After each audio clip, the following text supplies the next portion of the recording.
Cher Tidiane, bonsoir. Bonsoir, mon Fatou, bonsoir à Biagui, à Aïdara. Et à Monsieur Mar. À Monsieur Mar et aux téléspectateurs qui nous regardent. Voilà, merci. Sambou Biagui, bonsoir. Bonsoir, Mme Fatou, bonsoir, Cher, bonsoir à tout le monde, notamment le président Mar, le Cheikh Omar Aïdara. Merci de m'avoir invité. Finalement, vous avez pu vous libérer, c'est super. Alors, cher Omar, bonsoir. Bonsoir, Mme Fatou, bonsoir à M. Mar, bonsoir à Cher Tidiane, bonsoir à Sambou Biagui et bonsoir aux téléspectateurs. Voilà, M. Mar, bonsoir à vous. Bonsoir, Mme Ndoye, bonsoir, Cher Tidiane, bonsoir, M. Aïdara. Bonsoir mon frère. Très bien. Bonsoir. Voilà, ce soir donc, vous l'aurez On est compris. vraiment des frères. Bon. Très bien. Ça tombe bien. Peut-être des frères qui ne partagent pas les mêmes points de vue. On découvrira ce stage tout à l'heure. En attendant, on va parler un peu de l'actualité brûlante, même si celle-ci date d'il y a quelques jours, notamment avec le football. Chez nous, les footballeurs et amateurs devront encore prendre leur mal en patience. La reprise des compétitions décalée au 2 janvier prochain, même si les différentes procédures administratives pourront être enclenchées à partir du 31 octobre. Ainsi en a décidé le comité exécutif de la Fédération sénégalaise de football, réuni mercredi dernier à son siège, et aussi reporté là l'Assemblée générale prévue le 10 octobre prochain pour cause de Covid. Une fédé qui avance sur le dossier du toilettage des textes, nous apprend le communiqué promesse de campagne, faut-il le rappeler. Le comité exécutif a validé les termes de référence proposés par la commission juridique sous réserve d'amendements soulevés. Alors très rapidement, un tour de table autour de ce report. Cher Omar, vous êtes vraiment bien placé pour parler de ce sujet. Moi, je me souviens l'année dernière, vous aviez organisé un tournoi, on va dire, de maintien pour les jeunes footballeurs qui n'avaient pas de club. Bon, cette année, on risque d'avoir 10 mois d'arrêt, malheureusement par rapport au contexte, mais est-ce que le 2 janvier, quand même, c'est pas trop éloigné? Oui, c'est trop éloigné parce que je le disais l'autre jour, il faut savoir que c'est une date qui n'est pas très bien choisie, surtout si on prend en compte les acteurs principaux, qui sont bien évidemment les joueurs et les entraîneurs. C'est sûr que ce n'est pas une bonne date parce que depuis le mois de mars, ils ne sont pas en activité. Alors qu'en temps réel, qu'en termes de professionnalisme dans le football de haut niveau, les exigences demandent à ce que le joueur puisse avoir au moins 37 matchs sur les pieds pour pouvoir être au top.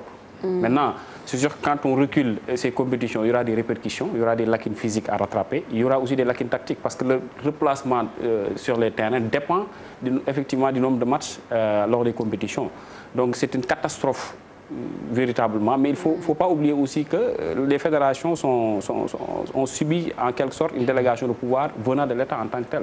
Donc c'est la raison pour laquelle ils vont travailler en parfaite cohésion avec effectivement les procès-verbaux qui viennent du ministère de la Santé exactement, qui vont passer par le ministère des Sports et qu'on va déposer au niveau de la fédération. Et c'est sûr que le comité exécutif va s'appuyer sur ces procès-verbaux pour pouvoir effectivement déterminer des dates. Mais on peut considérer peut-être qu'ils veulent vraiment se donner une marge. Une marge, surtout dans le cadre de la préparation administrative. Ouais. Je pense que le seul bémol, c'est au niveau des acteurs qui sont les joueurs, mais en termes de préparation, c'est quelque part raisonnable, même si on sait qu'il y a Djaraf et Tenguej FC qui doivent partir en Afrique, ça ne sera pas une évidence totale afin qu'ils puissent être au top. Ouais.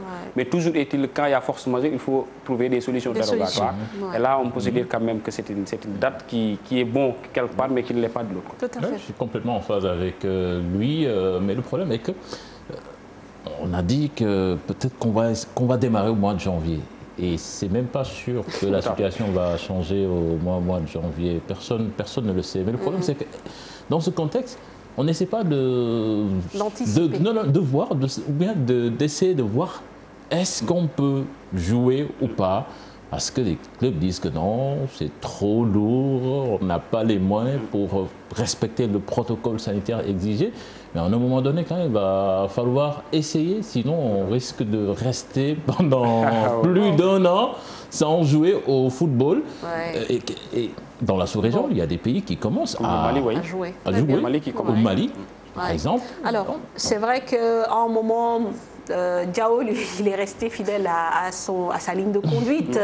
Moi, un peu moins, parce que je trouvais que dans le contexte actuel, penser au foot, c'était vraiment pas la priorité. Mais il faut que la vie continue quand même. Bon, la vie doit continuer. Il faut apprendre à vivre avec le virus. Mais aujourd'hui, quoi qu'on dise, Sambou, c'est en fait cette Covid, mais aussi à notre manque de moyens, parce que honnêtement, vouloir imputer à l'État certaines responsabilités par rapport à l'organisation des compétitions, par rapport à un pays comme le Sénégal, c'est peut-être trop leur demander, mais les clubs aussi semblent être sans capacité de réaction, même capacité de proposition. Oui, je pense que nous sommes tous punis par de l'administration. Les compétitions, tout ce qui est en tout cas regroupement, sont interdites. Sont interdits jusqu'en mois d'octobre.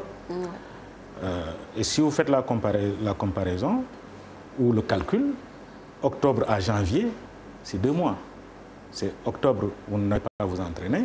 Vous allez commencer les entraînements au mois de novembre, décembre. Moi, je vois plutôt l'aspect technique et non l'aspect administratif. Parce que même en temps de Covid, on peut faire les procédures administratives. Mais quant à maintenant s'entraîner, écoutez, ces joueurs-là, ils sont restés pendant très longtemps sans s'entraîner. Sans jouer. Peut-être qu'ils s'entraînent, mais ils ne jouent pas. Mais même s'entraîner, ils ne s'entraînent pas. Parce que, en fait, c'est interdit. On peut s'entraîner chez soi, avec chez soi, un petit matériel. C'est ce que faisaient les joueurs en Europe. Vous savez, nous n'en parlons moins. Moi, j'ai eu à parler à certains joueurs. Mais peut-être vous le savez, mais il y a des joueurs qui n'ont même pas de quoi acheter une corde pour s'entraîner. Ça, c'est notre championnat, il ne faut pas oublier ça. Ils n'ont même pas de corde pour s'entraîner. Et vous voulez que celui-là... Non, en fait, c'est une manière de...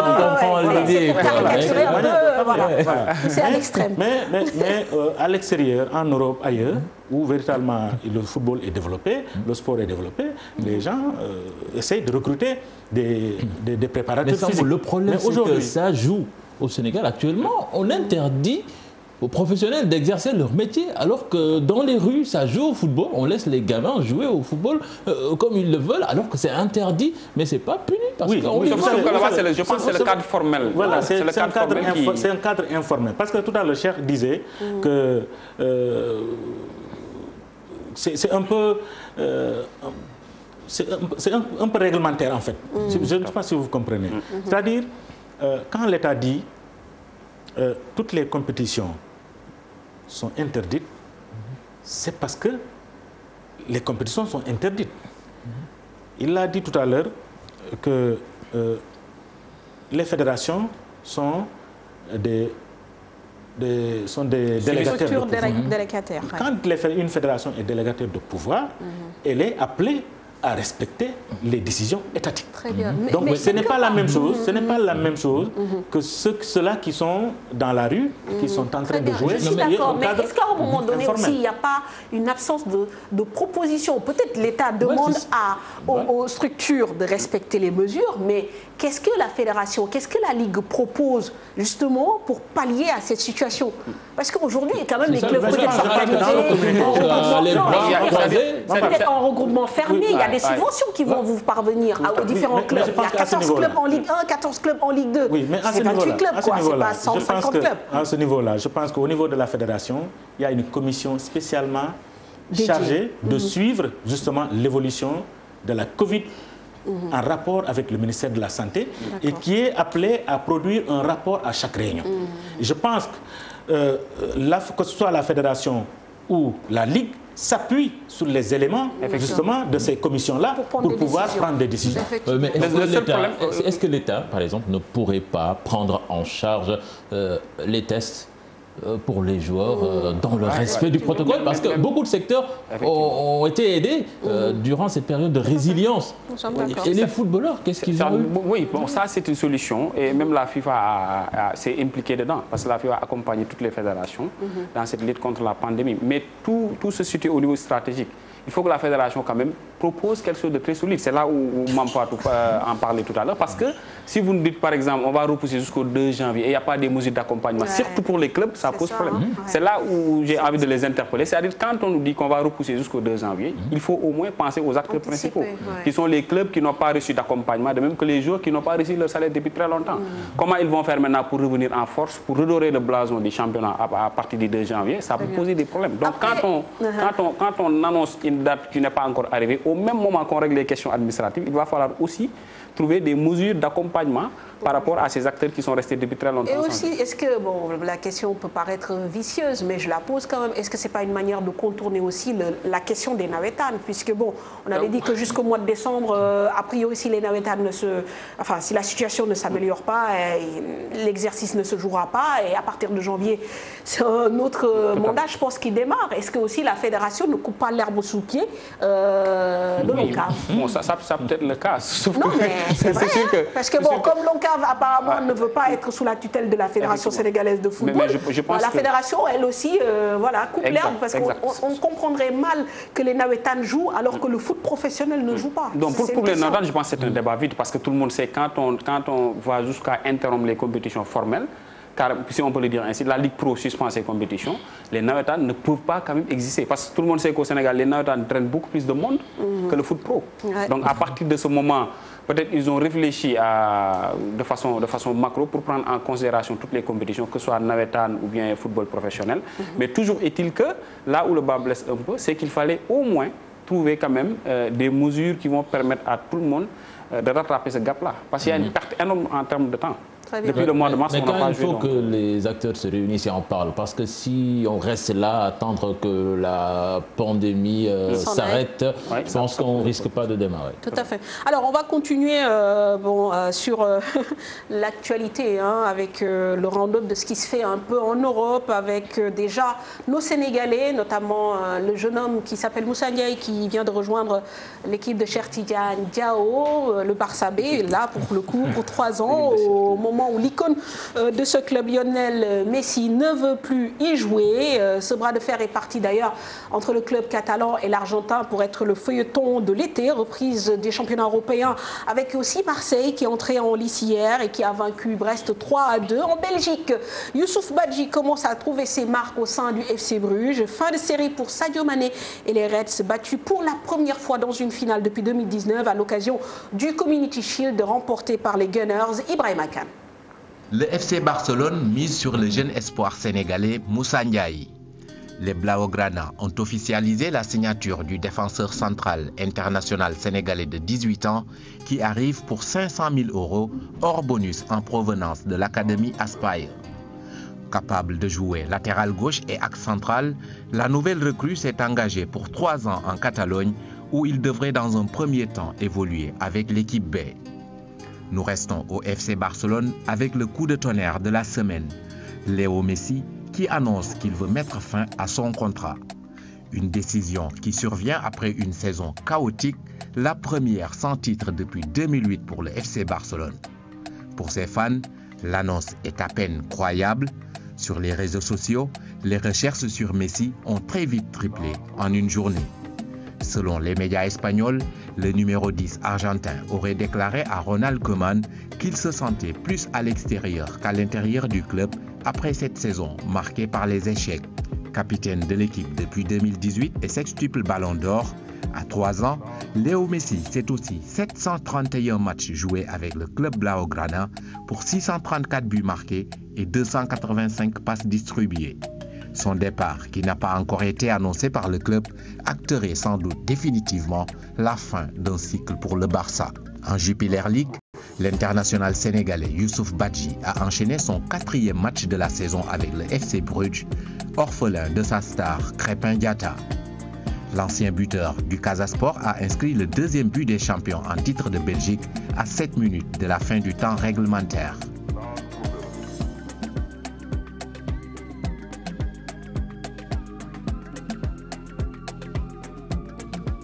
En France, Marseille réussit sa première. Les Reds ont de nouveau craqué cette saison. La faute au jeune Ryan Brewster, seul joueur de club à avoir manqué sa tentative.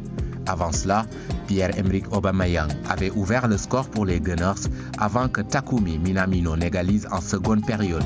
Bien en place tactiquement tout au long du match, les hommes de Mikel Arteta. Alors, on va commenter évidemment rapidement 3 actualités. Bon, les 2 autour du FC Barcelone. Moussa Ndiaye, certains disent que c'est encore trop tôt, qu'il qu'il aurait pu choisir un autre club. D'autres disent que c'est un gros challenge. Et si ça aurait été un jeune Sud-Américain, tout le monde aurait dit qu'il avait fait le bon choix. Alors, Chérif, ce débat. Oui, je pense que c'est un débat qui se pose naturellement tout le temps qu'un jeune joueur se fixe ses nouveaux objectifs. On l'a vu avec Moussa Wagué, il y a Diawoundou qui est passé par le FC Barcelone. Donc le débat va forcément se poser parce qu'on a deux GSEC, deux Sénégalais qui sont succédés dans ce club-là. Mais je pense que ce n'est pas la même chose. Il y a une différence entre les natures parce qu'il faut retenir que Moussa Ndiaye a confirmé en Afrique et sur le plan international aussi. C'est un joueur qui déjà il jouait comme milieu de terrain. Il a été transformé par Youssouf Dabo pour jouer en arrière-gauche ou bien en défenseur central. Et il a tout le temps prouvé qu'il était ce joueur technique capable véritablement de lire un schéma tactique et de s'imposer dans le terrain. Donc je pense qu'il a réuni les conditions pour jouer au Barça B. Il faut le préciser. On n'est pas encore en équipe A, mais c'est au Barça B. Il a refusé peut-être, rejeté la proposition de l'Ajax pour aller au FC Barça. Et je pense qu'il va passer par la petite porte. Et en sortant maintenant, c'est là où on va l'attendre par la grande porte. Parce qu'il va aussi peut-être s'appuyer sur les échecs de Moussa Wagué et de Diawoundou pour faire preuve en tout cas de diligence et effectivement revoir sa préparation, sa concentration et se dire que j'ai une place à prendre dans cet effectif. C'est une chance aussi. Voilà, c'est une chance parce que l'effectif est bouleversé. Donc au Barça, ils ont cette politique d'aller puiser un tout petit peu au Portugal en termes de petite catégorie pour les amener dans le centre de formation. Le Real de Madrid le fait avec des Brésiliens. Je pense que des joueurs de ce type-là, c'est l'exemple d'Ansu Fati par exemple qui a été avec l'équipe B et qui s'est illustré en équipe A. Donc, qui a galéré.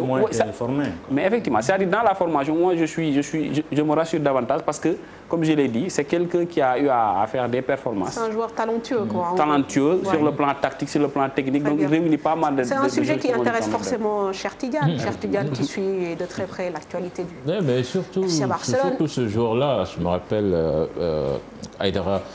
La première fois qu'on l'a vu à la télé, c'était lors de la Coupe d'Afrique U20.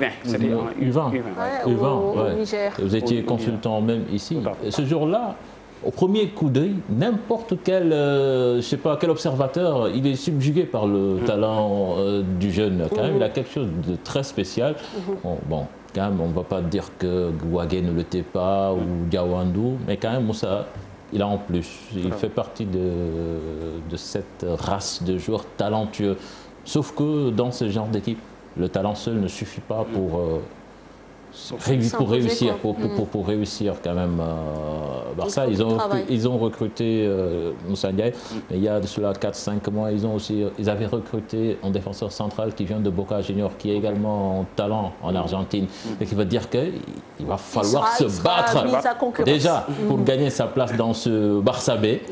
Et je pense que quand même son style est adoré là-bas, parce que Gérard Piqué, c'est le même style avec les remontées de balles, la relance. Je pense, le jeu propre en fait. Ouais, il a un jeu très propre. Il a tout pour réussir. Oui, parce qu'en fait, il y a un jeu très différent de ces d'autres, Wagué et Diawoundou. Il est vraiment différent de ces deux joueurs-là parce que c'est quelqu'un qui bouffe des espaces. Et ça, c'est important dans un club comme le Barça.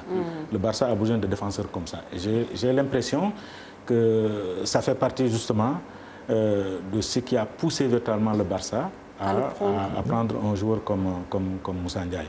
Contrairement à l'Argentin, oui, c'est pas un joueur d'espace. Je pense qu'on l'a vu jouer récemment, mais Moussa Ndiaye... Non, lui, c'est l'Uruguayen. Voilà, c'est l'Uruguayen ou non, il y a un Argentin qui est venu en milieu de saison, mais lui, c'est l'Uruguayen, il n'avait pas encore joué. C'est pas la même chose. Moussa Ndiaye, je pense que c'est pas pour rien qu'il intègre aujourd'hui l'équipe nationale du Sénégal. C'est parce que c'est un excellent joueur, mais également c'est quelqu'un qui est polyvalent. Et la polyvalence... non, il faut qu'il travaille, parce que ça aussi, il faut que vous le disiez. Oui, mais sauf que moi, franchement, ça aurait été moi, j'allais choisir l'Ajax. Parce que tout le monde sait que l'Ajax est une grande école pour des jeunes comme Moussa Ndiaye. le Barça a aujourd'hui adopté un peu le style Ajax. Mais quand même, il faut dire que le Barça croit en lui, hein, parce que déjà, ils lui ont mis une clause de 100 millions d'euros comme Ansu Fati ou...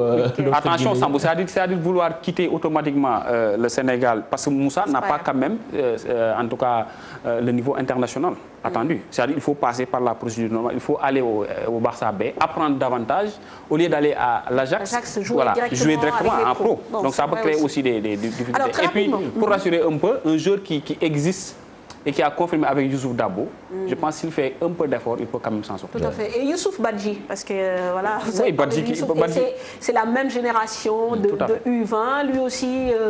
4 matchs, 4 titularisations. Déjà sur ce dernier match, on sait que la rivalité entre Genk et Bruges est grande.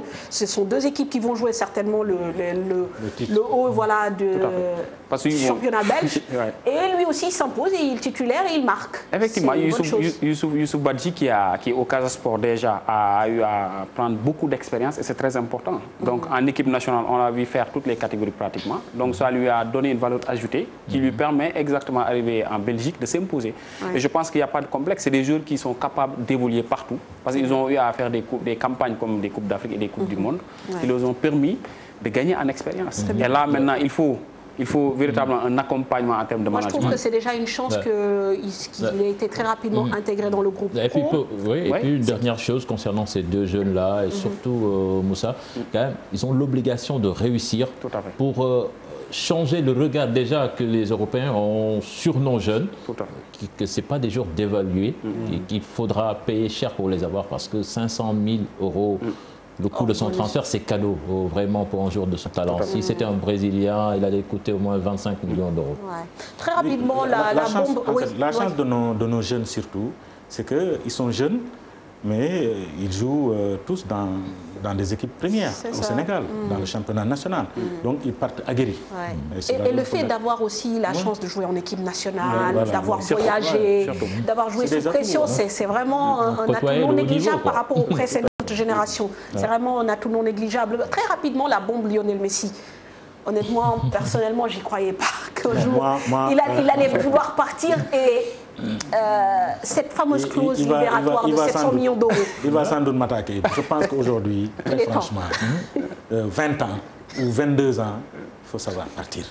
Lui, il veut partir. Non, il a décidé. C'est le Barça qui mais Sambou, je suis de ton avis. Hein. Oui. Moi, pour reconstruire une équipe, un joueur comme Messi, je le laisse partir. Parce que Messi, le problème, c'est peut-être l'histoire d'amour qu'il a construite avec le Barça qui est un peu difficile. Mais mais c'est basé sur ce talent. Un seul talent ne suffit pas. Ce sont des talents qui font une équipe. Mais il vous a fait un seul talent. Oui, mais Sambou, Messi, son salaire net, c'est plus de 80 millions d'euros. Son salaire brut. Le salaire net, c'est 50 millions d'euros. 50 millions d'euros, c'est au moins 3 superstars. Effectivement. C'est le salaire de 3 superstars. Ce qui veut dire que si tu le laisses partir, tu as la latitude de construire si tu investis bien l'argent. Mais est-ce que les supporters catalans vont être patients et être sevrés de titres pour 2-3 ans? Parce qu'aujourd'hui... c'est quand même Messi, il vous garantissait au moins un titre la saison. Oui, mais non, mais cette année, moi, je pense que... sauf cette année, c'est pour ça qu'il peut partir. Je pense que pour le problème des supporters, parce que pour recadrer un peu l'affaire, c'est une problématique assez large. Donc déjà, il y a la Liga qui s'implique dans cette affaire-là. Il y a le FC Barcelone aussi, parce que la Liga est en train de sauver aussi la crédibilité du championnat espagnol. Première chose. Deuxième chose, les supporters espagnols ont encore soif de ce Messi-là. Messi qui est encore Messi, parce qu'il faut quand même le respecter, quoi qu'on dise, même si les débats sont ouverts. Ce que Sambou Biagui ne voudrait pas entendre, mais Messi fait partie, s'il n'est pas le meilleur joueur au monde, il fait partie des meilleurs joueurs. Mais alors, il y a une chose, quand même, c'est vrai que la Liga veut préserver, je sais pas, l'image Messi dans ce championnat. Mais par exemple, un joueur comme Sadio Mané, si tu l'amenais au Barça, c'est vrai que c'est pas le même engouement que Messi. Mais s'il explose, il va devenir une star planétaire, parce que le Barça, c'est un club planétaire, supporté de partout. Donc, ce qui veut dire que ce sont ces clubs-là qui font les stars. Tout à fait. S'il y a un joueur qui brille, et qui, je sais pas, qui porte l'équipe, forcément, il va devenir... Mais le problème, je pense que le Barça... Pour confirmer, le Barça... Entre guillemets, vous en avez marre de Messi. Merci. Je termine un peu, Sambou, je termine. Le problème du Barça, c'est qu'ils n'ont pas su faire des transitions sur le plan effectif. Parce qu'après le départ de Iniesta et de Xavi, il fallait d'abord redorer donc le milieu de terrain catalan. Ils ne l'ont pas fait. Pourtant, ils l'ont fait. Non, ils l'ont fait, mais ils n'ont pas réussi. Avec de mauvais recrutements. Par exemple, quand tu achètes Coutinho, à la base, on ne peut pas dire que c'est un mauvais recrutement. Mais c'est le joueur qui n'a pas donné le rendement attendu. Et pourquoi il ne l'a pas donné? C'est la raison pour laquelle Bartomeu a des difficultés maintenant. Il faut analyser le pourquoi Coutinho n'a pas brillé. Parce que Messi ne veut pas de Coutinho. La réalité, c'est ça. Non, mais pour conforter. En dehors de Coutinho, il y a quand même eu pas mal de recrutements. Désolé, il y a eu aussi beaucoup de... D'ailleurs, c'est pour ça que le départ de Bartomeu est exigé, parce qu'aujourd'hui, il est aussi responsable de l'échec du Barcelone. On dit que c'est des mauvais recrutements, mais... Kevin Prince Boateng, il vous a apporté quelque chose? Non, Boateng, c'était... Boateng, il n'était pas... Wayne Bright, le joueur de Toulouse. Il ne fallait pas laisser Neymar partir aussi. Il ne fallait pas laisser Neymar partir. Messi ne veut pas de Neymar. Non, mais il ne fallait pas laisser Neymar partir. Mais pour conforter, cher, regardez l'équipe qui a remporté la Ligue des Champions, le Bayern Munich. Le Bayern Munich, il y a eu 2 stars qui sont partis, Robben et Ribéry. Mais l'équipe s'est tout de suite reconstruite et est revenue pour remporter la Ligue des Champions, que Robben et Ribéry n'ont pas pu. Mais cette équipe a changé de figure aussi. Oui, parce que le Barcelone, le FC Barcelone. Parce que le Bayern, on va laisser Chérif terminer sur ce sujet. Je pense qu'il y a une doctrine dans chaque équipe. C'est-à-dire les philosophies, au niveau des équipes, il faut les respecter. Au FC Barcelone, on a plus ou moins la manière hollandaise à jouer avec Cruyff depuis son arrivée et Guardiola. Donc on a imposé un jeu huilé et basé sur un seul joueur, pratiquement. Il faut que le milieu de terrain travaille pour ravitailler Messi qui concrétise en haut. Maintenant, après le départ de Xavi et de Iniesta, qui sont des milieux de terrain incontournables sur le plan international, ils n'ont pas su trouver effectivement des milieux capables de jouer le même rôle. Première chose, voilà, c'est ce qu'ils n'ont pas fait. C'est la raison pour laquelle Mam vous a parlé de Bartomeu, qui a faussé sa politique. Bien sûr, donc cher, maintenant il faut aussi éventuellement... Moi je ne trouve pas qu'il n'y a pas que ces milieux qui n'ont pas donné. Il y a eu énormément de choses. Tu sais, le problème du Barça, c'est... Mais je pense que le recrutement est au cœur aussi de la faillite du Barcelone. Ça, je pense que vous ne pouvez pas le cultiver. Aussi bien au niveau des latéraux. Si on remonte plus loin. Semedo, il n'a pas répondu présent. Alba qui essaie. Busquets, il est vieux. Donc aujourd'hui aussi, au niveau du renouvellement de l'effectif, il y a eu des failles. J'en viens. C'est que le problème, c'est que Bartomeu, dont il parle, son erreur, c'est d'avoir eu à récompenser cette équipe quand elle a remporté le triplé en 2015. Parce que là, ils ont remporté ce triplé qui lui a permis d'être réélu président du Barça. Et après, il a récompensé les joueurs en renouvelant leur contrat à coût de millions d'euros. Mais des joueurs qui ont tout gagné, qui sont grassement payés, mais ils deviennent des sénateurs. Tout à fait. Jordi Alba, il n'est pas très vieux. Il n'a que 31 ans. Busquets, il n'a que 32 ans. Ouais, mais Busquets, il est usé. Il a tout gagné. Comme tu dis, un joueur aussi, à un moment donné, mentalement, il ne répond plus. Mais Ramos est plus vieux. Oui, mais c'est pas il n'a plus faim. Pour répondre à moi, pour confirmer ce que Mam vient de dire, c'est-à-dire actuellement, le problème principal de Bartomeu, c'est le fait que si Messi part, ils n'ont pas de plan B, sur le plan tactique surtout. C'est ça, c'est la raison pour laquelle ils n'ont pas encore envie de le laisser partir. Non, mais on peut voir le problème de l'autre côté. Oui, mais bien sûr, ça fait partie des points. Le départ de Messi peut aussi régler un problème tactique. Parce que Messi, au Barça, ça ne défendait pas, ça ne pressait pas. Et c'est lui qui réglait les problèmes de par son génie. Ça veut dire que l'attaque du Barça jouait moins en équipe et se basait uniquement sur les exploits de Messi. Exactement. Mais quand Messi part, les autres joueurs vont devoir se bouger. Mais pourquoi pas faire rester Messi et aller trouver d'autres joueurs qui peuvent l'accompagner? C'est ça le projet du club. Il ne veut plus. Messi ne veut plus rester. Il ne veut plus, il va partir. Voilà, on va suivre ce dossier. On va parler d'une autre nouvelle qui est dans les tuyaux depuis quelques mois, vous le savez. C'est Kalidou Koulibaly, très proche de Manchester City, avec lequel il aurait même trouvé un accord salarial. Mais d'après nos confrères de France Football, les Citizens n'ont pas encore fait une proposition de transfert à Napoli. Non, je me dis que est-ce que ce problème Messi-là ne va pas bloquer le transfert de Kalidou Koulibaly. Parce qu'il y a le dossier Ake déjà. Si City recrute Messi, c'est 50 millions d'euros. Il va falloir libérer des joueurs pour respecter le fair play financier.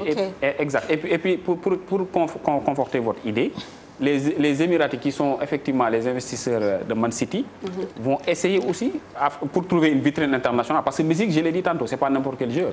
Aujourd'hui, vous l'avez dans un club où vous coiffez financièrement. C'est sûr qu'en termes d'audience, vous allez marquer le point. Donc là, c'est une bataille. La Ligue des Champions. Voilà, c'est une bataille aussi. Mais n'oubliez pas, aujourd'hui, le seul objectif de Man City, c'est la Ligue des Champions. Bien sûr. Ils mettront tous les moyens possibles. Donc aujourd'hui, je pense qu'ils sont prêts à mettre véritablement le paquet. Oui, mais avoir Messi dans ses rangs ne te garantit pas cela. Non, oui, mais avoir Messi... Le Paris Saint-Germain en sait quelque chose. Non, je ne dis pas Messi. Failles défensives, criantes notamment pour les citizens. Donc Paris a recruté Neymar, ils ont cru qu'ils allaient gagner l'année suivante. Mais le dossier Koulibaly, je pense, c'est De Laurentiis qui bloque, et c'est un blocage financier, qu'on le dise ou non. Mais je pense, comme je l'ai dit l'autre fois, il faut que Kalidou quand même puisse manifester. Non, il a parlé aujourd'hui. Oui, mais c'est trop tard. Moi, je me dis que c'est trop tard. Il fallait parler depuis très longtemps. On a vu Messi. Peut-être est-ce que c'est pas même le fax de Messi qui l'a un peu... Si Messi signe à City, quand même, si Messi signe à City, ça va être extrêmement compliqué. Pour que Kalidou... Parce qu'ils ont déjà pris Ake, donc ça veut dire que c'est moins évident si Messi signe. Des fois, côté salarial, ils vont devoir dégager beaucoup de gros salaires. Et la clause de Messi aussi fait un autre débat. Parce que la clause, elle est énorme, 700 millions d'euros. Non, ça, non, s'il part là-bas, ce ne sera pas avec l'argent de la clause. Très bien. Voilà, donc l'actualité du foot, évidemment, pour cette première partie. Deuxième partie consacrée au handball, je vous l'avais dit au sommaire, avec donc un débat qui s'impose peut-être, ou en tout cas qui se pose en pleine progression sur le plan continental, notamment chez les dames. Le handball sénégalais serait-il mal portant au plan local? Des voix grasses et pointues du doigt plusieurs manquements, dont le premier est le non-renouvellement des instances fédérales depuis 2017. Pas d'AG, pas de directeur technique, une réforme des textes qui ne fait pas non plus consensus et une déliquescence dans la prise en charge des petites catégories. Autant de problèmes dont il faut parler à un moment donné. Reportage Momodou Ndiaye.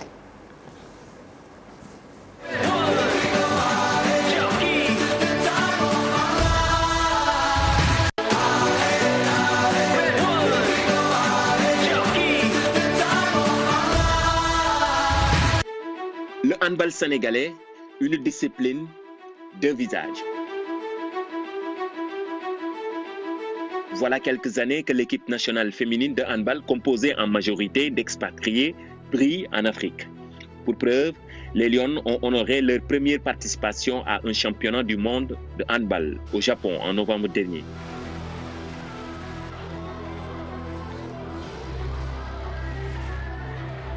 Après leur seconde place au dernier championnat d'Afrique, sur le continent, le Sénégal gagne donc en reconnaissance en présentant de bonnes copies dans les compétitions, mais le bilan est moins réjouissant au plan local. La discipline souffre notamment dans la petite catégorie. Moi, je pense que le handball se développe à la base. Nous avons en 2013, nous sommes au niveau de la Ligue. Nous avons restructuré et le combat qu'on a mené, nous avons fait le club. Si c'est chaque club, nous avons fait la Ligue, nous avons fait la Ligue. Et on le faisait sur une base programmatique. Parce que nous avons un programme au niveau de la Ligue. Et puis imposer les clubs, nous avons des petites catégories. Parce que la plupart des clubs ont des petites catégories. Donc, pour former pour parler, nous avons 250 000 joueurs. Donc, on avait mis un programme pour mieux mener. Autre problématique, le mandat de l'équipe dirigeante arrivé à expiration depuis 2016. Le renouvellement du bureau fédéral tarde à se faire. L'équipe de Seydou Diouf avait programmé une assemblée générale au mois d'avril dernier. Celle-ci a été repoussée à une date ultérieure pour cause de Covid.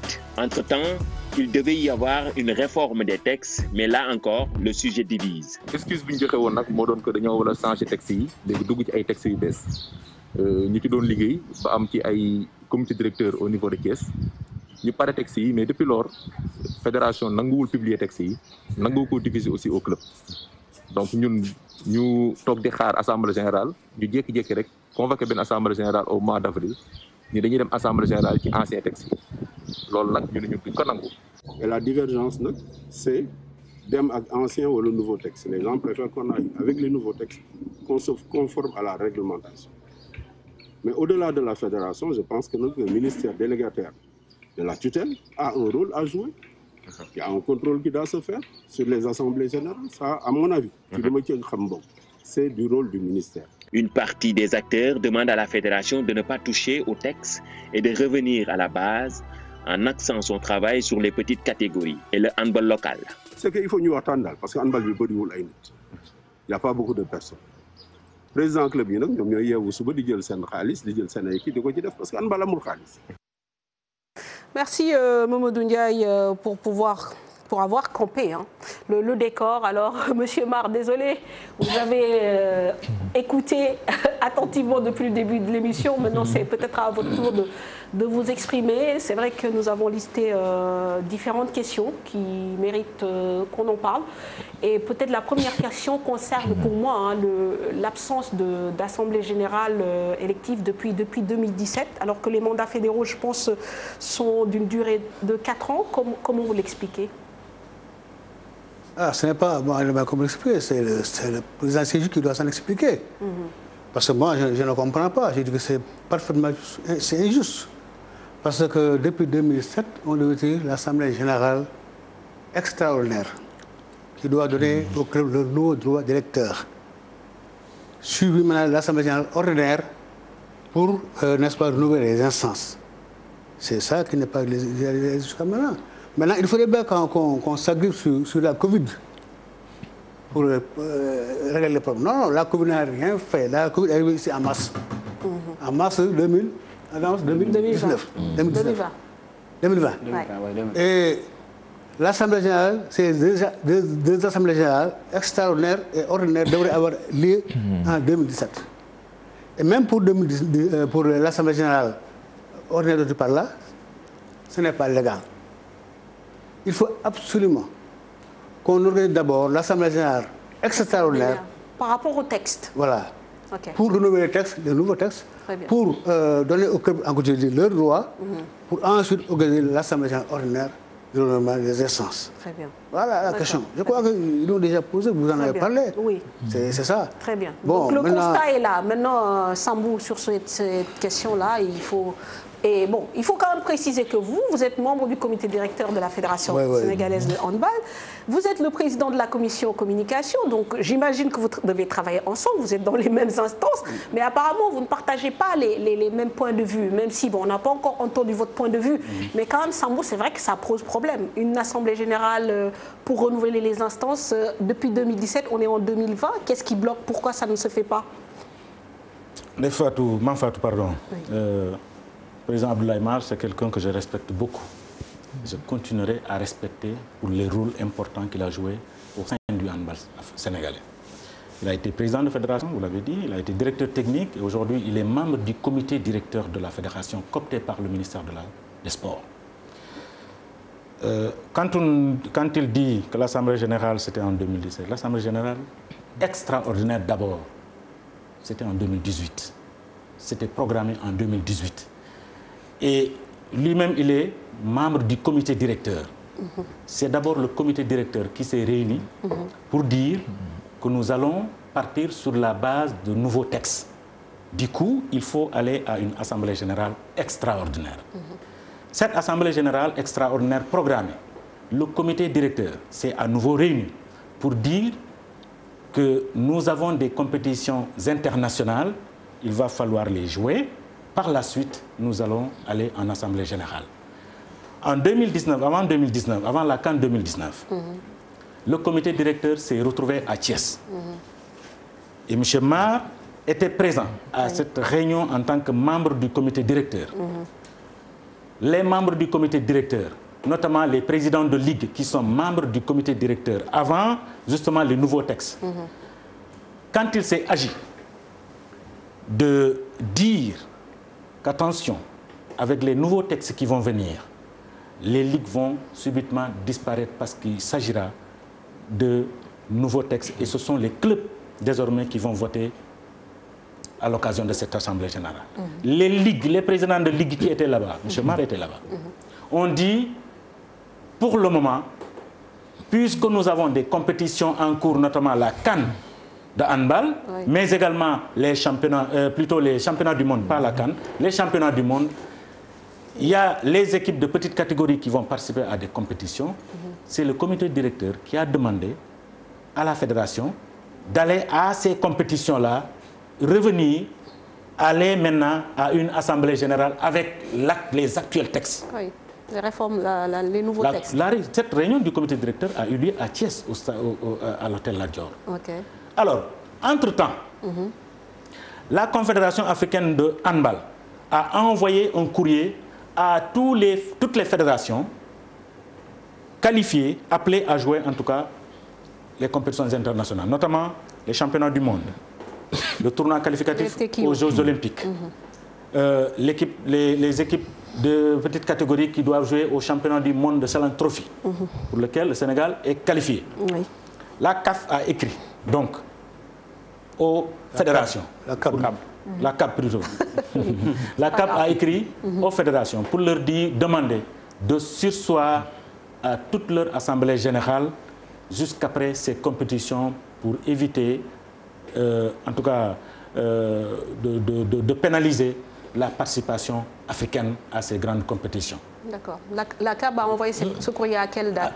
La CAP a envoyé ça avant la Coupe du Monde. Avant la Coupe du Monde. Okay. La Coupe du Monde, c'était en novembre dernier. C'était en novembre. Donc la CAP a envoyé juste après la réunion du comité directeur de Thiès. Alors que nous, on avait déjà dit, le comité directeur avait déjà dit, non, allez-y au championnat, aux compétitions internationales. Au retour, on va en assemblée générale. Vous terminez. Oui, je termine. Je termine. Alors, quand la CAP a envoyé cette lettre à la fédération a écrit au ministère des Sports pour avis. Pour avis, parce que la fédération est délégataire de pouvoir. La fédération a saisi donc le ministère des Sports. Le ministère des Sports a dit, oui, c'est une décision sage, à vous de prendre les dispositions. Nous sommes allés en assemblée, nous sommes allés au championnat du monde. On est revenu, on a organisé le Tekio. Le Sénégal ne s'est pas qualifié, mais va disputer un autre Tekio. Oui. On a programmé l'Assemblée générale au mois d'avril. Pour le mois d'avril. Au mois d'avril. Mais il y a Covid qui est... Donc vous trouvez que c'est un problème de timing, de calendrier international qui a... 3 ans se sont écoulés quand même, entre 2017 et 2020. Vous n'avez jamais réussi le bon moment pour faire cette Assemblée générale. Vous n'avez jamais réussi à vous retrouver pour travailler sur les textes. Je veux dire, s'il faut prendre 3 ans pour chaque fois organiser quelque chose... À quand la fin des mandats? Je veux dire, c'est quand même difficile à entendre. La fédération n'a pas un problème d'assemblée générale. Ah non. La fédération n'a pas un problème d'assemblée générale. Mais M. Mar, vous êtes à la tête de cette fédération. Le même bureau fonctionne depuis 2017. Et ça peut aussi être un problème et ça peut créer des frustrations. Non, on est d'accord? Non, il ne s'agit pas. Vous savez, il y a des gens qui s'agitent. Parce que tout simplement, il y a quelque chose derrière. Ah bon, qui n'est pas du tout l'aspect sportif. Mais c'est plutôt, j'allais dire, c'est de la jalousie, en réalité. Ah bon? Oui, parce que vous demandez, vous dites, allez-y en assemblée générale, allez-y en assemblée. Qu'est-ce que ça a gêné?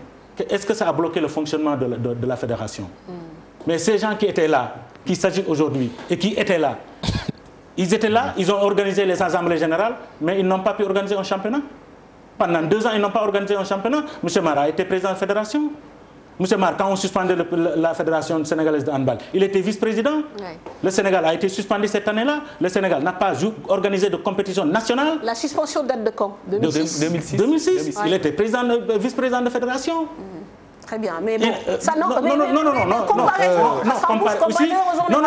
comparaison et raison, parce que chacun a son mode. Ça fait 3-4 minutes que vous monopolisez la parole.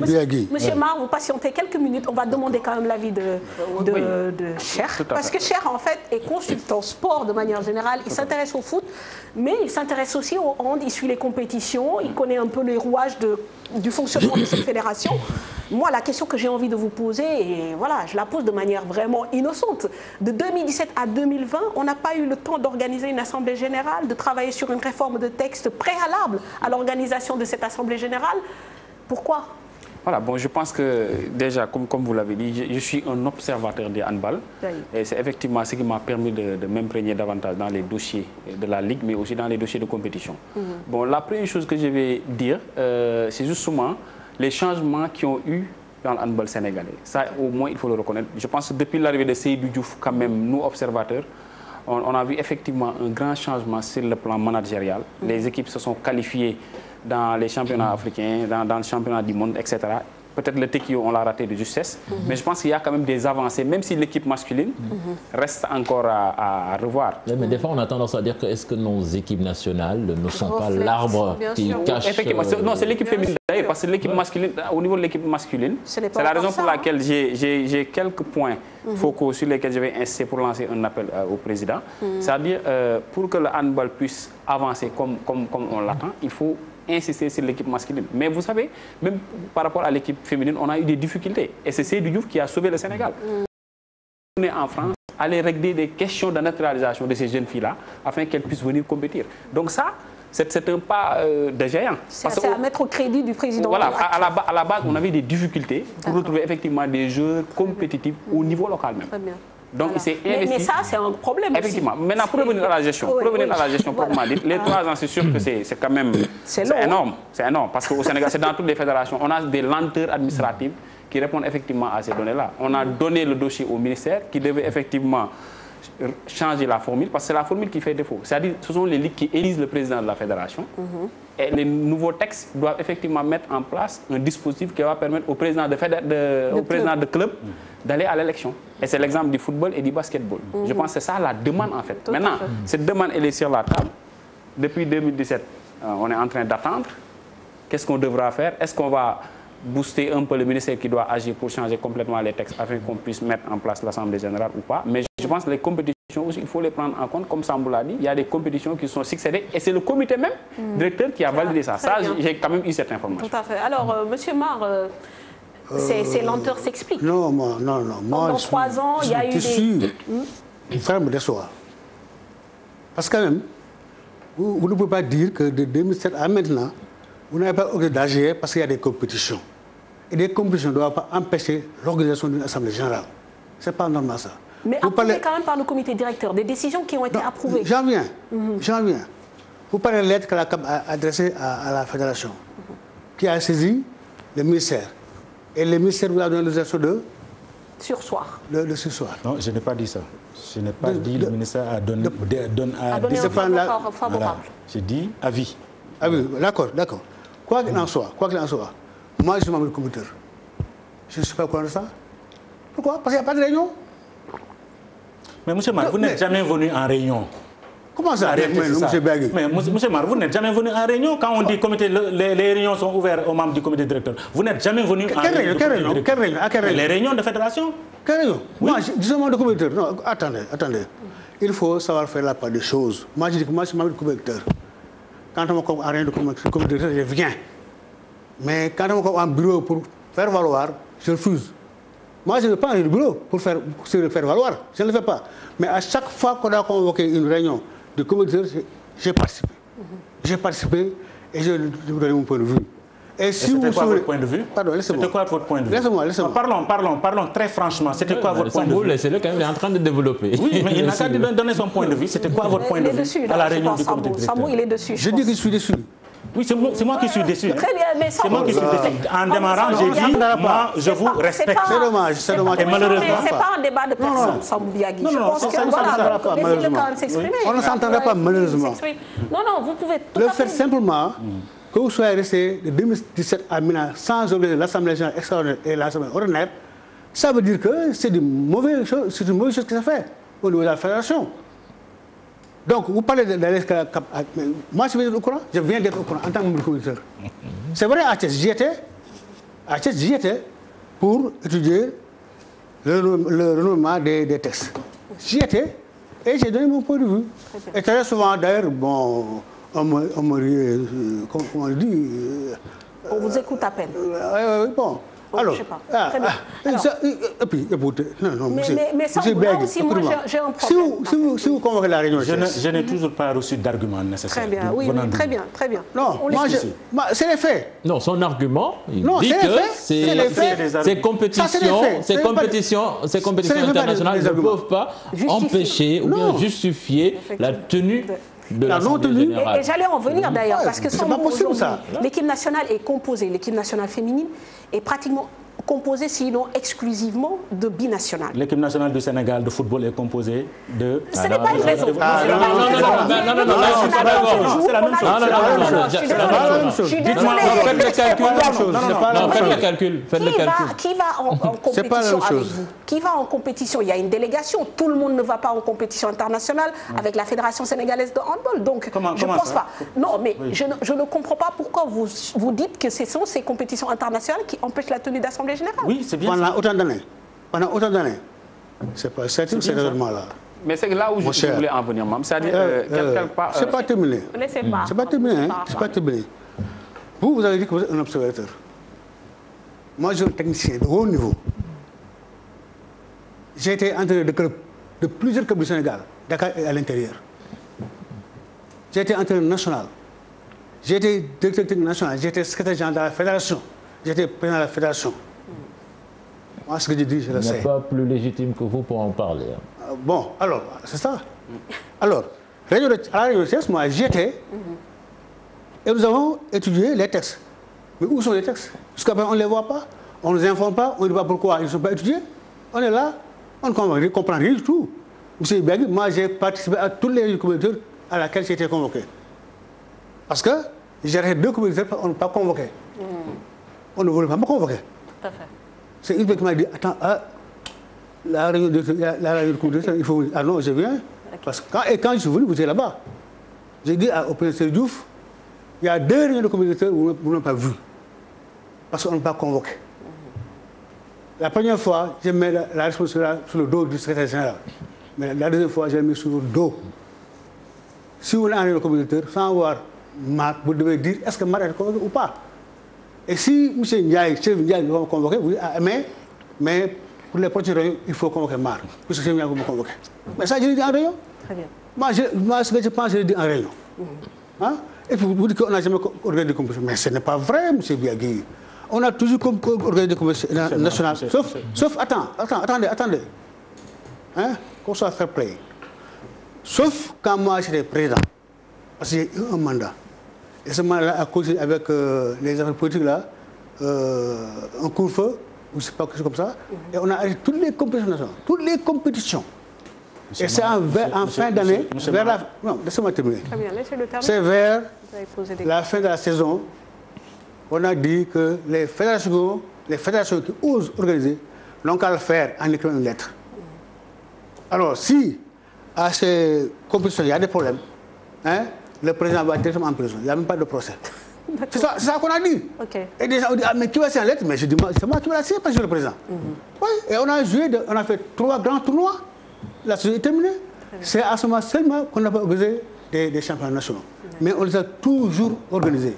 Mais je dois être franc pour dire, parfois, nous est arrivé de suspendre parce qu'on n'a pas les moyens. Mais dès qu'on a trouvé les moyens, on reprenait. Donc ça, il faut le dire. Très bien. Non, monsieur Ben, on trouve organiser le championnat. Très bien. Alors, Biagui, sur la réforme des textes, vous êtes parti à Thiès, vous vous êtes réunis. Les documents, est-ce que vous les avez distribués aux ligues, aux présidents de clubs pour qu'on puisse en discuter? Tous les présidents de ligue ont reçu les textes du comité directeur. Les textes proposés. Parce que c'est le ministère qui propose les nouveaux textes. Et ce sont ces nouveaux textes-là que nous amendons ensemble, c'est-à-dire eux, parce que s'il est membre du comité directeur, en réunion, ils amendent ça, ils envoient ça aux différentes ligues. Aux ligues maintenant d'informer les clubs. Ce n'est pas à la fédération d'informer les clubs. C'est aux ligues d'informer les clubs. C'est la raison pour laquelle aujourd'hui, il n'y a que des clubs qui s'agitent pour dire allons-y en assemblée générale. allons-y en assemblée. Mais c'est légitime. Non, après tout, c'est légitime. C'est légitime. Les clubs qui jouent. Non, il faut retirer le mot là. Non, monsieur Begui, il faut retirer le mot là. Sagité, il faut retirer ça. Non, je ne retire pas. Non, je ne retire pas parce qu'il s'agit de ça. En réalité, je ne retire pas. Mais en plus, quand les clubs s'agissent, ils ont le droit. Ce n'est même pas les clubs. Ce n'est même pas des clubs. C'est un groupe de personnes qui sont dans ces clubs-là. Le problème, je pense que... Je voudrais préciser une chose. Ces préjugés là. Je voudrais préciser une chose. Vous avez parlé des équipes nationales féminines. On ne voit que l'équipe nationale féminine. Attention, ce n'est pas que l'équipe nationale féminine A. Le Sénégal, dans la sous-région, le Sénégal est champion en petite catégorie. Que ce soit les U17, les U20, le Sénégal remporte combien de Salon Trophy?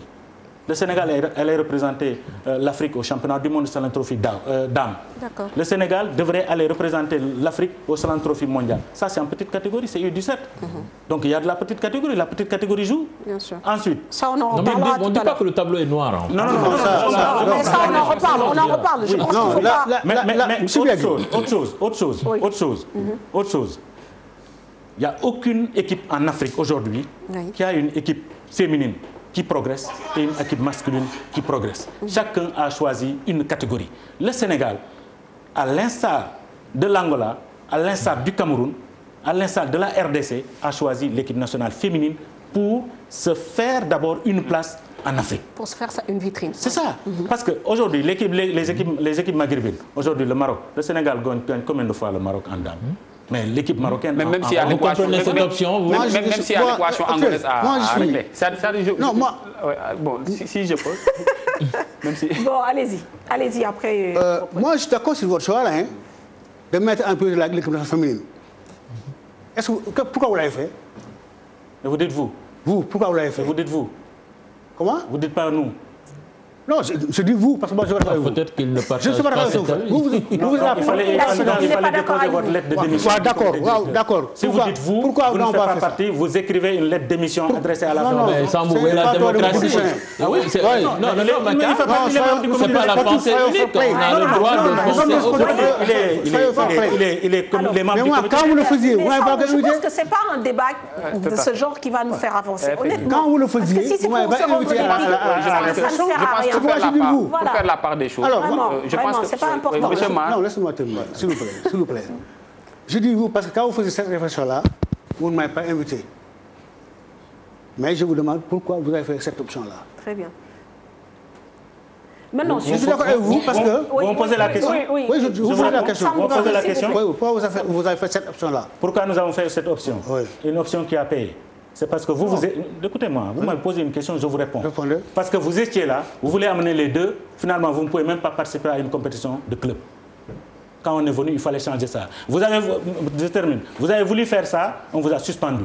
Parce que vous ne pouvez pas participer à cette compétition, vous vous êtes engagé et finalement vous ne pouvez pas participer. Nous, quand on est venu, parce que c'est nous, je reprends le nous que vous m'avez taxé. Donc nous, quand on est arrivé, nous avons choisi cette option-là pour faire vivre le handball sénégalais, pour faire vivre les handballeurs sénégalais, pour faire repartir le handball sénégalais à sa place. Très bien. Vous, quand vous étiez là... Il y a quand même beaucoup de manquements. Voilà, très bien. Excusez-moi. Maintenant, laissez-nous parler. Vous savez, cette option-là, j'ai été le premier à la faire quand j'étais directeur technique national. Vous savez ce qu'avait juste dans mon option, c'est qu'en Afrique, les handballeurs, les masculins, sont des armoires humaines. Et nous n'avons que de petits garçons. L'expérience nous a prouvé que nous ne pouvons pas battre l'handball africain. Et nous avons dit, bon, nous allons nous concentrer sur l'équipe féminine. Et vous avez fait des performances. Vous avez des performances. Parce que d'abord, autrefois, ce qui intéressait les autorités, c'était la participation. Et vous me comprendrez quand je vous dirai que c'est 15 jours de regroupement qu'on donnait ici au Sénégal pour aller en compétition. 15 jours de regroupement. Aujourd'hui, les autorités ont choisi de développer les équipes nationales et de mettre beaucoup de moyens. On vous a donné beaucoup de moyens pour préparer les Qu'est-ce qui amène les moyens? Qu'est-ce qui amène les moyens? C'est un projet clair. Mais non, attends, c'est un projet clair qui amène les moyens. C'est une option. Non, attendez, non, c'est une option. Vous ne pouvez pas faire un projet plus clair que le bien. Parce que moi, je veux technicien dans le bal. J'ai été plus de ce projet-là, en tout cas, c'est celui-là qui a s'il vous plaît. Alors, s'il vous plaît. Moi, j'ai compris tous les postes dans ce pays-là. Un programme clair, moi, je peux le faire.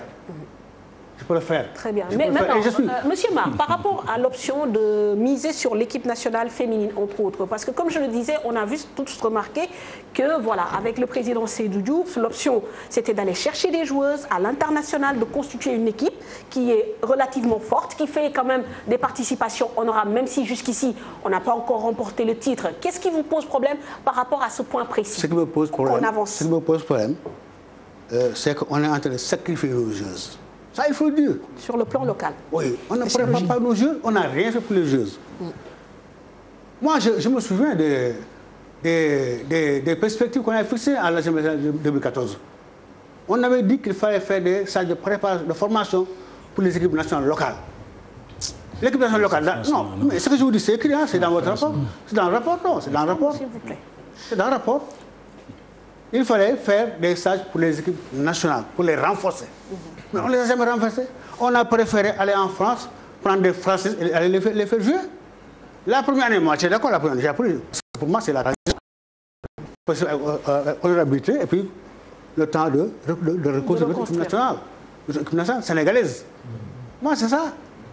Moi, quand on fait une équipe nationale qui n'a aucun link avec l'endroit national, moi, ça me dérange. Tout à fait. Ça ne fait pas ma fierté.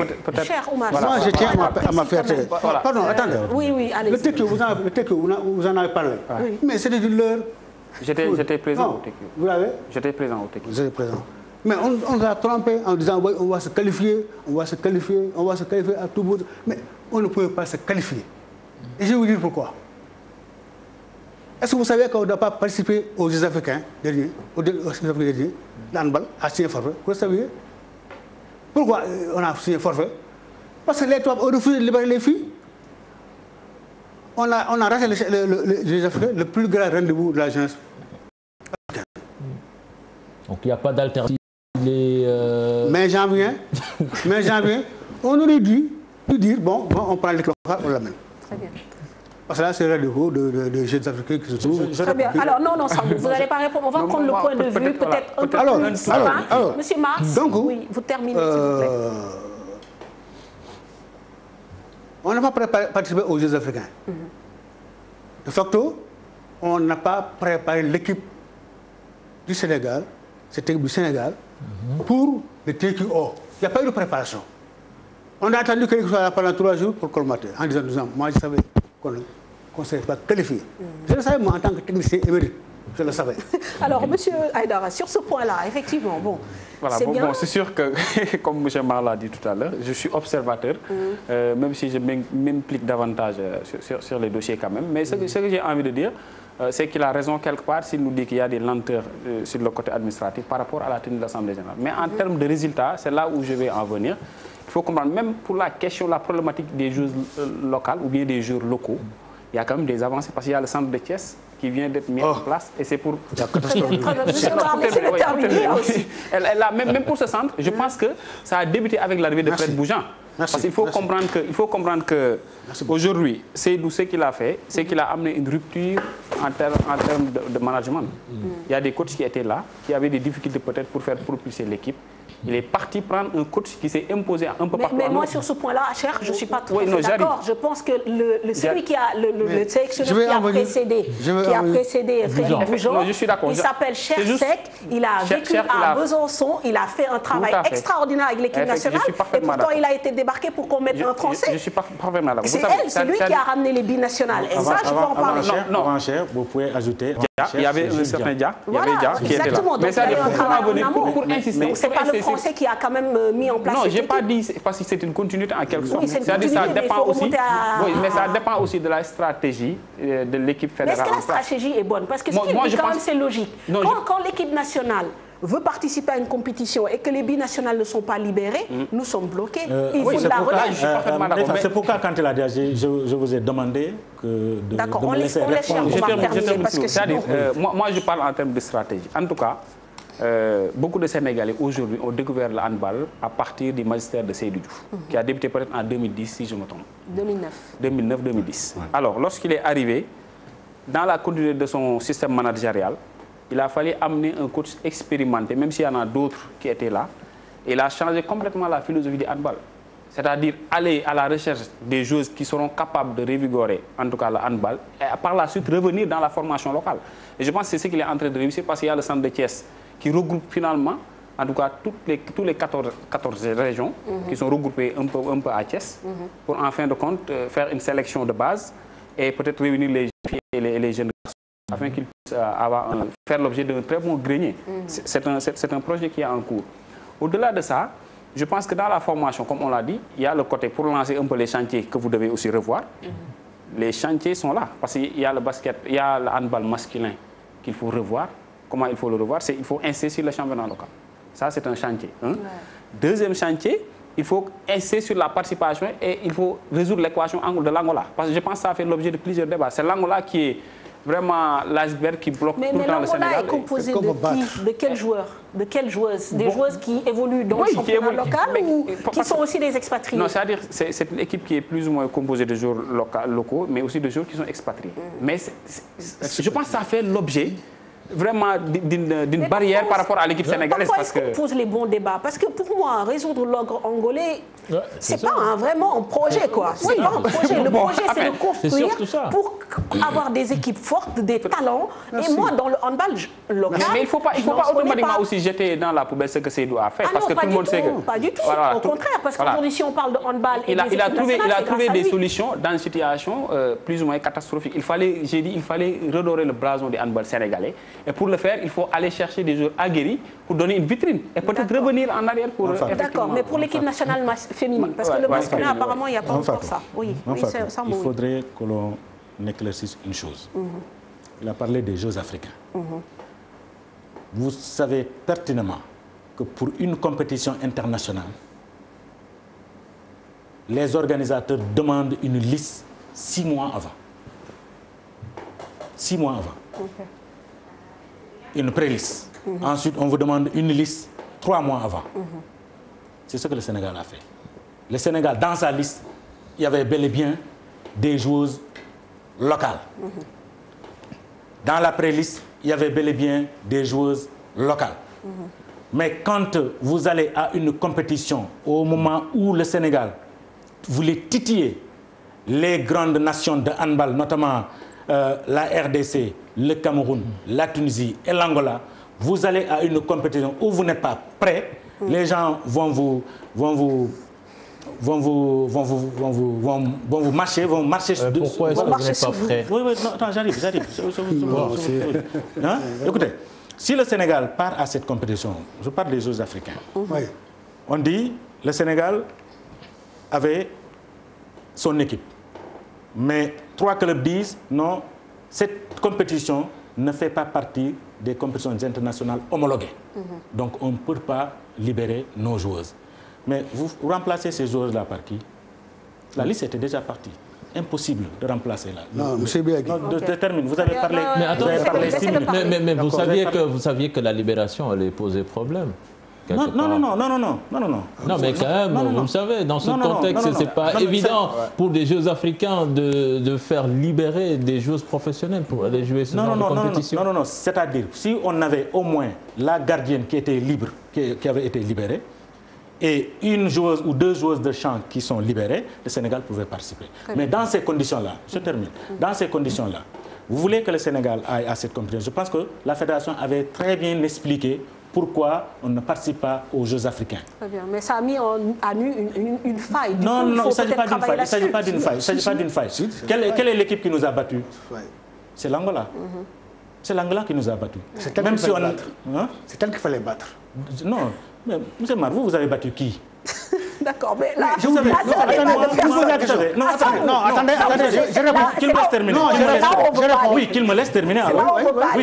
Oui, laisse-moi terminer. Laisse-moi terminer. Vous avez parlé de compétition, d'organisation de compétition nationale. En 2000, il n'y a pas eu de compétition. Très bien. En 2009, il n'y a pas eu de compétition. Vous dites que vous avez organisé des compétitions. Il n'y a pas eu de compétition. 2009, c'est la réalité des championnats. C'est la réalité. Sur la tenue, pour avancer un peu dans le débat.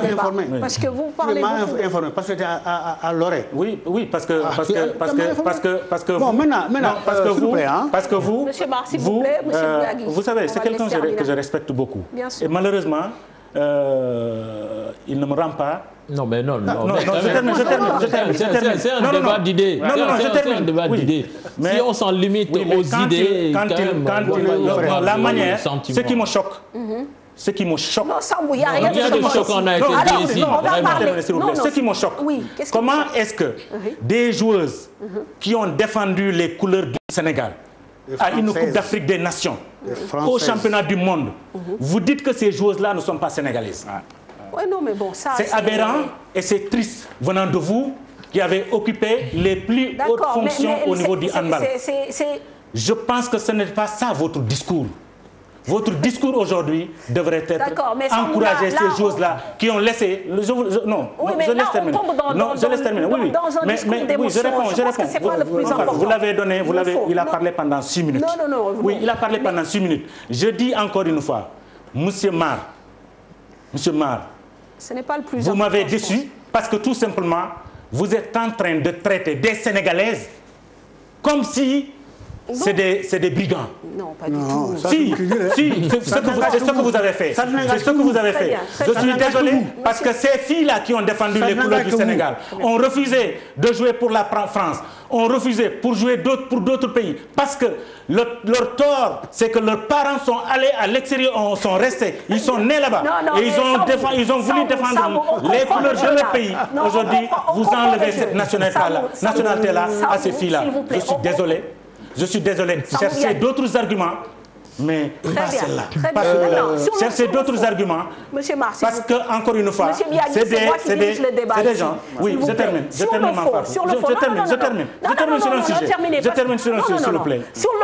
Sur le fond, c'est bien d'aller chercher. Le débat se pose dans toutes les sélections. C'est bien d'aller chercher des binationaux. Il n'y a aucune sélection en Afrique. Il n'y a aucune sélection en Afrique qui n'est pas allée chercher des joueuses à l'extérieur. Très bien, on est d'accord. Mais est-ce que l'erreur n'est pas de se baser... eux qui s'agitent. Sambou, vous ne dites pas plus fort que moi. Si, vous agitez. Non, c'est parce que vous êtes jaloux. Vous êtes jaloux des résultats obtenus par l'équipe fédérale qui est là. Vous êtes jaloux de ça. Vous avez envoyé des fax à la Confédération pour que le Sénégal soit suspendu. Un de vous a envoyé.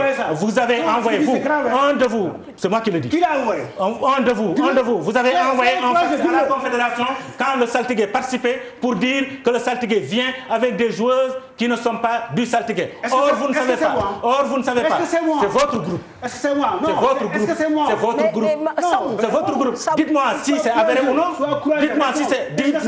Dites-moi si c'est avéré ou non. C'est votre groupe. Non, vous avez envoyé un fax quand le Saltigué participait au championnat d'Afrique des clubs pour demander à la CAP sauter le Sénégal. Un président de club qui est dans votre groupe qui envoie un fax à la CAP pour dire à la CAP attention, il y a des joueurs qui sont dans l'équipe Saltigué qui ne font pas partie du Saltigué. Ça c'est... Je pense que là... Est-ce que c'est bon? Vous dévoyez le débat. Vous dévoyez le débat parce qu'il y a des accusations. Il faut amener des preuves. Je suis désolée. Il y a certaines accusations, quand on les fait, il faut amener des preuves. Et moi, encore une fois, je veux qu'on parle de fond. D'accord? Tout le monde salue ce qui a été fait au niveau des équipes nationales, notamment au niveau des femmes. Maintenant, la question qui se pose, Sambou, et je vous la pose. Aujourd'hui, est-ce que c'est une bonne idée de vouloir tout miser sur des binationales et de ne pas travailler sur le local? Parce qu'aujourd'hui, quand même, quoi qu'on dise, on a besoin d'un groupe. Aujourd'hui, tous les handballeurs que j'ai interrogés se plaignent de l'absence de régularité dans la tenue du championnat. C'est une question concrète. Championnat du Sénégal? Oui. Championnat du Sénégal? Oui. Dites-moi quelle année. Régularité et qui aille jusqu'au bout. Un championnat qui se tient sur l'année. Moi, la question, elle est claire. Mais c'est un championnat. Oui, mais Il y a beaucoup de Est-ce coupures. que depuis 2009, il y a nous beaucoup sommes de restés sans coupures. championnat? Non, être resté sans championnat et jouer une phase allée de championnat, c'est pas la même chose, Sambou. Si, moi je vous pose la question. En 2017, Oui. vous avez joué un championnat et vous l'avez suspendu à la fin de la phase allée. Oui. En 2018. Dites pourquoi? Mais je ne sais pas. Vous savez, parce que vous étiez à la réunion du comité directeur. Je ne sais pas. Mais le comité Monsieur Mar, je suis désolé. Vous étiez à la réunion du comité directeur. Le comité directeur n'est pas d'accord. Le comité directeur n'est pas d'accord. Non. Le comité directeur n'est pas d'accord. Quand même, non. Très bien. Le comité directeur n'est pas d'accord.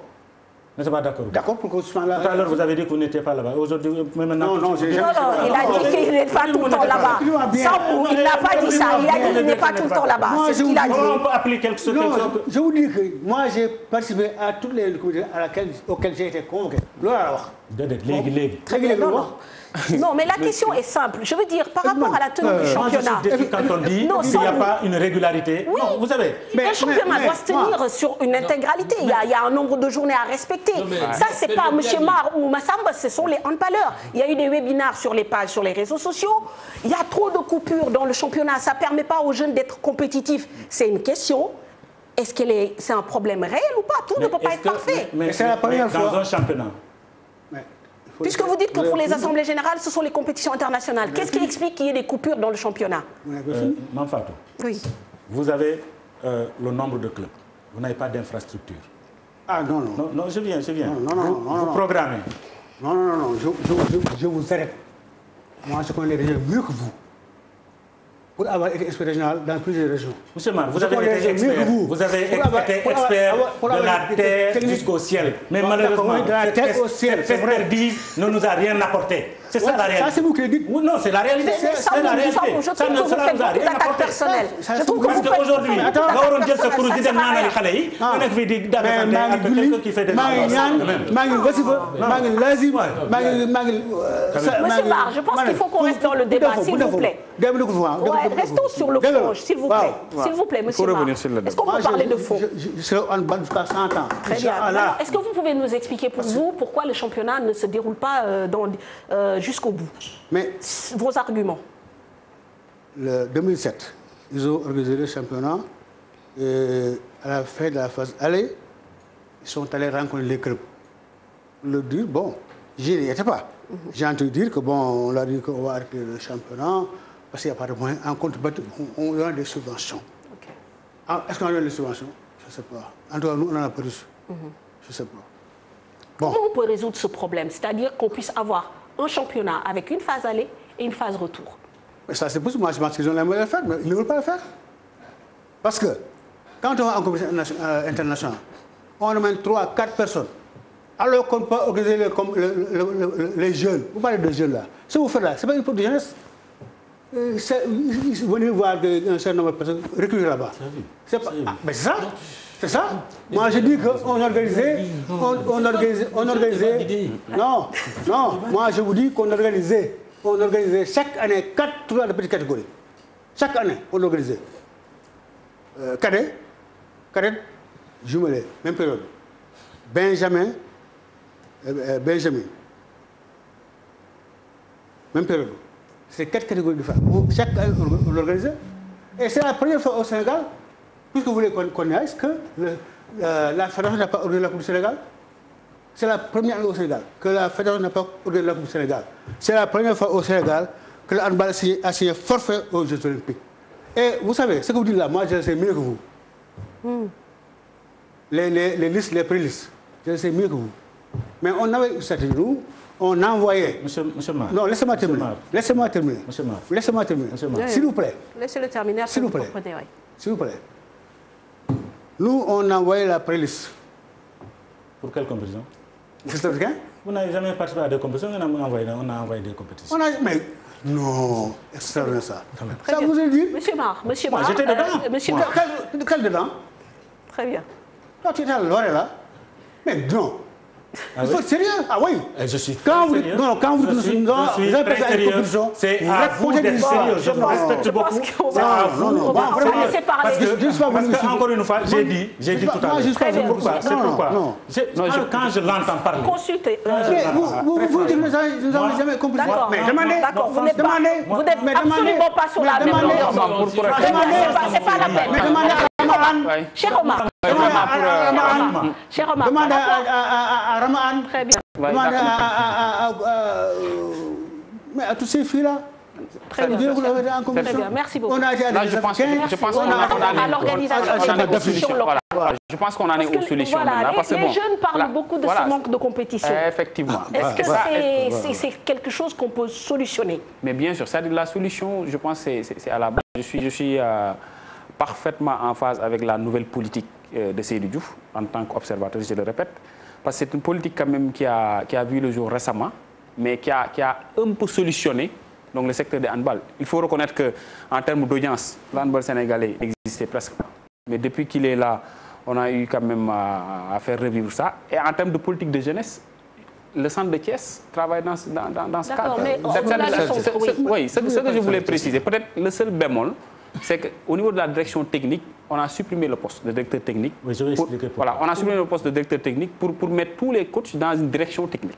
Et à partir de ce moment, Monsieur Maire, s'il vous plaît, laissez-le terminer. Comme ça, et à partir de ce moment, je pense que depuis 2015, on n'a pas de détails. Ouais, on n'a pas de détails. Depuis 2015. Donc, il faut revenir, ça fait partie des chantiers aussi, des propositions que je vais donner. Il faut revenir au poste de directeur technique parce que c'est un poste vraiment essentiel. Très important pour déterminer une politique. Très important, ne serait-ce que pour s'endosser des responsabilités. Parce que quand vous dites que tout le monde est directeur technique, finalement, on ne sait pas à qui s'adresser. Ouais. Alors, Sambou, l'absence de directeur technique. Vous avez tout à l'heure dit, c'est déterminer la politique de développement de la discipline. Nous avons pris une option. C'est des options qu'il faut prendre à ce niveau-là. Il y avait un directeur technique, Mamadou Yougadien, que je salue au passage. Moi, je parle d'abord de 2015, c'était Yougo. Je parle du dernier. Très bien. Monsieur Mar, laissez-le parler. Avant Yougo? Non, moi je parle du dernier. Yougo, c'est en 2015. Très bien, allons-y. Moi, je parle du dernier. Nous avions un Il nous reste 5 minutes.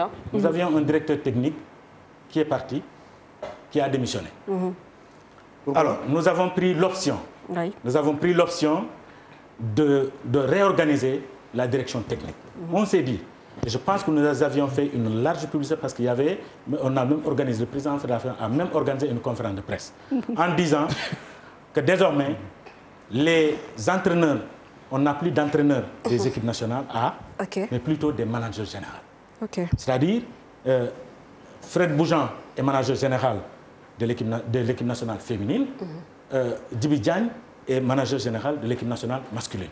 Nous sommes allés pour la gestion de la petite catégorie.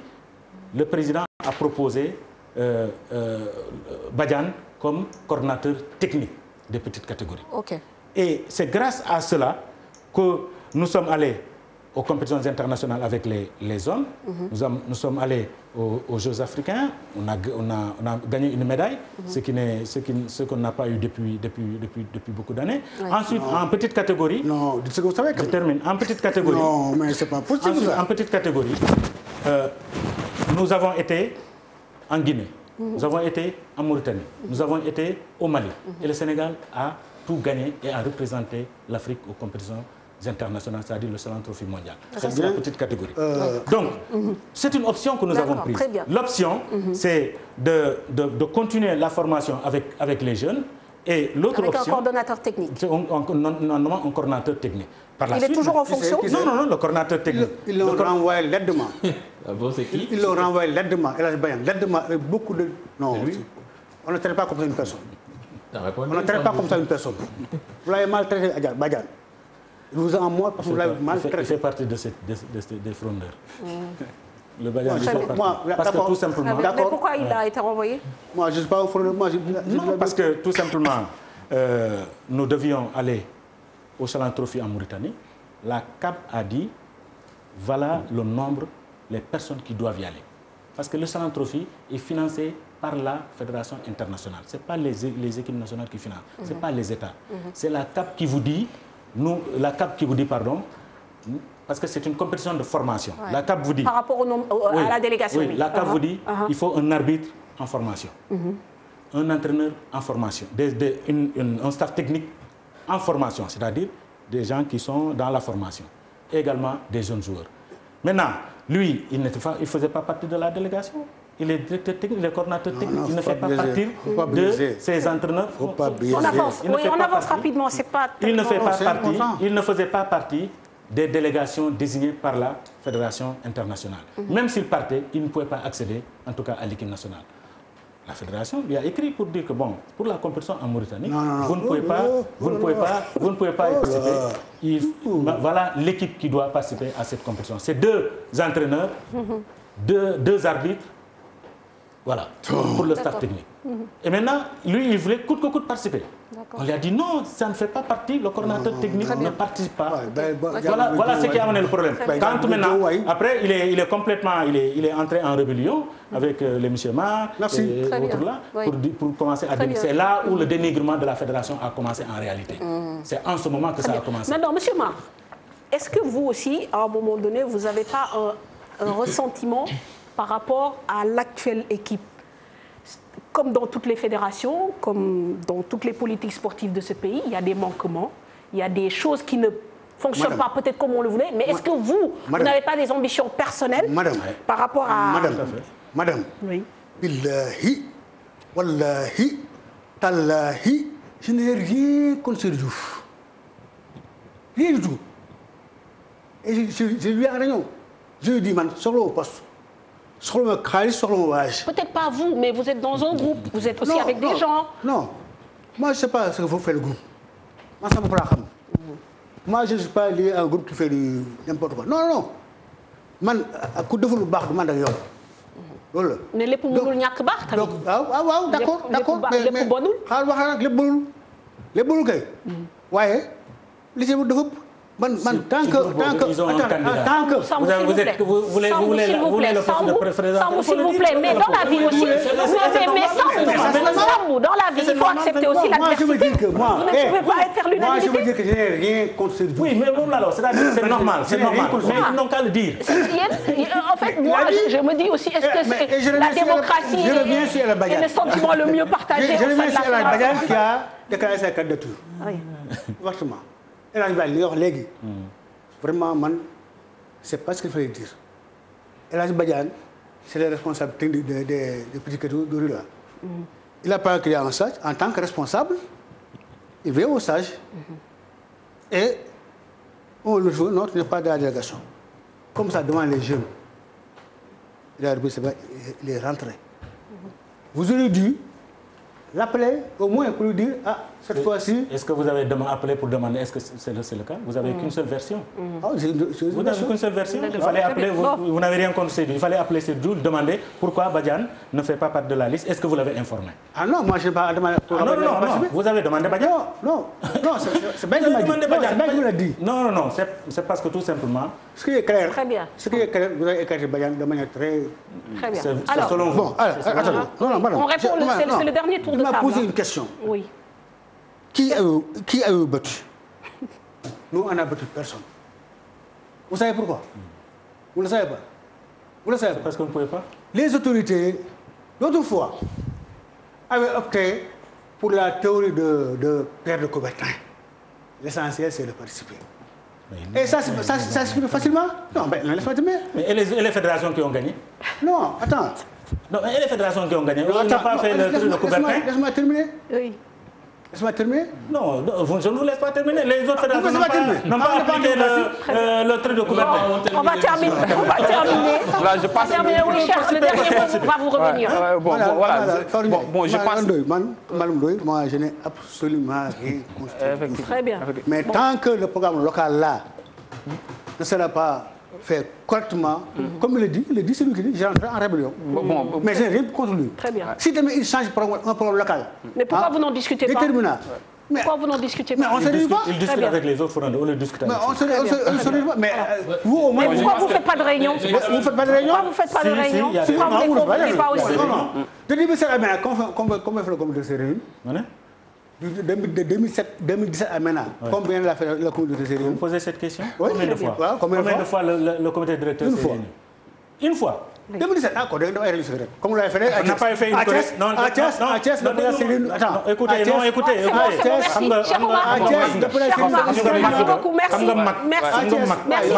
dafa am loo xamante ne da nga woote fii léegi affaire bu mag. Vous n'êtes pas allé en réunion comité directeur à l'auditorium du stade Iba Mar. Vous n'avez pas participé à la réunion du comité directeur à l'auditorium du stade Iba Mar? Quelle réunion? Réunion du comité directeur. Mais j'ai participé. Oui. Et vous dites que vous... Non, oui. Attends. Non, ils n'attendent pas. Je n'attends rien du tout. Vous avez fait une accusation grave. Vous dites que depuis 2010 à maintenant, on n'a qu'une seule réunion. Et tout à l'heure, vous avez dit que vous avez participé à la réunion du comité directeur de Iba Mar. De Thiès? De Iba Mar, vous avez participé. Mais il y avait des réunions. Quand on convoque les réunions, je partais. Non, mais vous étiez là. Non, merci Sambou, monsieur Mar. Il faut l'écrire.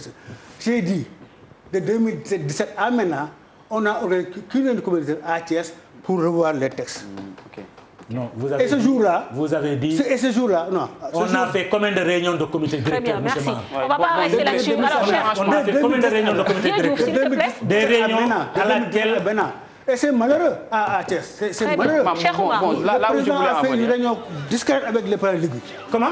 Le président a fait une réunion discrète. Je veux faire parler Cheikh Oumar pour le dernier. Non. Mais on a étudié ensemble. Merci On a étudié ensemble. Merci beaucoup. On a étudié ensemble les textes. Vous-même, vous avez participé à la prise de décision. Voilà, maintenant, je veux vraiment qu'on...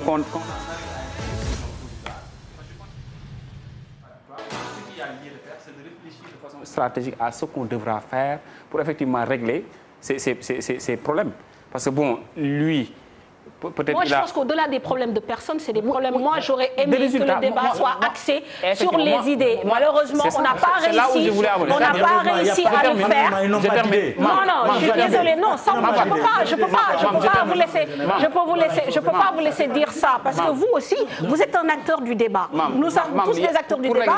Et on n'a pas ressorti. Moi, j'attendais un autre niveau de débat. Honnêtement, je suis désolée pour les téléspectateurs. Il y a eu beaucoup de polémiques, beaucoup d'attaques.